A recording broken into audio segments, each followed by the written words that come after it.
Brilliant ছেলে কবি শুভ Dasgupta. Brilliant ছেলেরা ব্রিলিয়ান্ট কেরিয়ার তৈরি করে। তারা প্রথমে গাঁয়ে মফস্বলে হরিপ্রসন্ন স্কুলে গেও বন্ধুদের সাথে লেখাপড়া শিখে, তারপর ব্রিলিয়ান্ট রেজাল্ট করে সকলকে চমকে দেয়। তারপর তারা উচ্চতর শিক্ষার জন্য চলে যায় ব্যাঙ্গালোর, দিল্লি কিংবা পুনে। সেখানে গিয়ে তারা বড় বড় নম্বর পায়, পজিশন পায়। তারপর সেই নম্বর প্লেট গলায় ঝুলিয়ে তারা মস্ত মস্ত কোম্পানিতে ভালো ভালো চাকরি পায়, প্রচুর স্যালারি, দামি ফ্ল্যাট, ভালো গাড়ি। ব্রিলিয়ান্ট ছেলেরা এরপর বিদেশের বিমানে গিয়ে বসে, পৌঁছে যায় আমেরিকা, জার্মানি কিংবা আবুধাবি অথবা সিঙ্গাপুর কিংবা কানাডায়। ব্রিলিয়ান্ট ছেলেদের ওই সব দেশ টপ কিনে নেয়। ওই সব ব্রিলিয়ান্ট দেশ আমাদের ব্রিলিয়ান্টদের জন্য বিলাসবহুল বাড়ি, গাড়ি এবং প্রচুর ডলার্সের ব্যবস্থা করে দেয়। সেখানে গিয়ে আমাদের ব্রিলিয়ান্টরা সুখে থাকে। সুখে থাকতে থাকতে তারা ভুলে যায় তাদের দেশ গাঁয়ের কথা, হরিপ্রসন্ন স্কুলের কথা, গাঁয়ের বন্ধুদের কথা ক্রমে ভুলে যেতে থাকে। মনে রাখতে পারে না খুড়তুতো, জ্যাঠতুতো সব অসফল ভাই বোনেদের কথা। ব্রিলিয়ান্টদের জগতে ইমোশন নেই, প্রমোশন আছে। ব্রিলিয়ান্টদের অতীত নেই, কেবল ভবিষ্যৎ, কেবল ফিউচার। ছোট চেয়ার থেকে বড় চেয়ার, নন এসি থেকে এসি। ব্রিলিয়ান্ট ছেলেরা বাবা মাকে মাঝে মধ্যে টাকা পাঠায়, অনেক টাকা।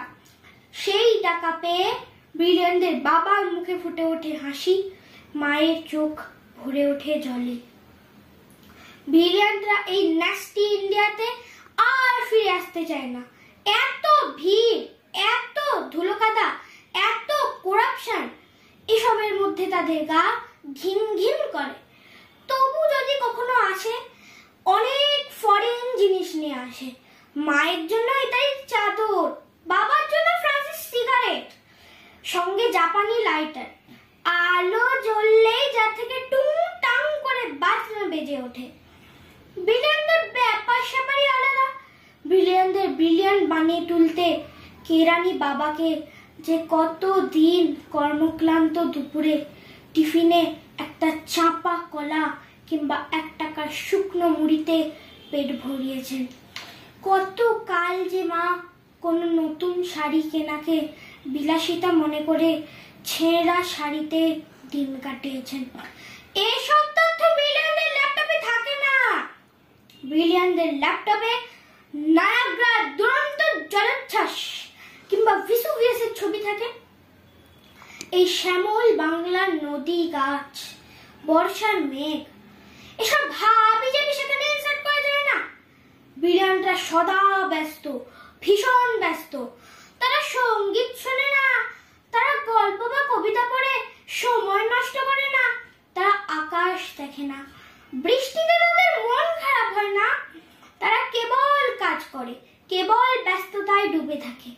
বৃষ্টি নেমেছে আকাশ ভেঙে, শ্রাবণ মাস, মা মৃত্যু শয্যায়, বাড়ি ভর্তি লোকজন।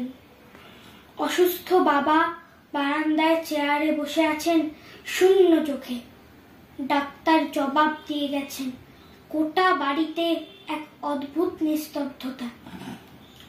কাঁপা কাঁপা ঠোঁটে মা জিজ্ঞেস করছেন, খোকন এলো? খোকন? ব্রিলিয়ান্ট খোকন তখন ফ্লাইটে। সবাই মাকে বোঝাচ্ছে, এই তো খোকন এলো বললে। কিন্তু সেই ফ্লাইট চলে যাচ্ছে কানাডায়। কানাডায় কোম্পানির নতুন শাখা উদ্বোধন। খোকন যাচ্ছে আরো বড় দায়িত্ব নিতে, আরো বেশি ডলার্স।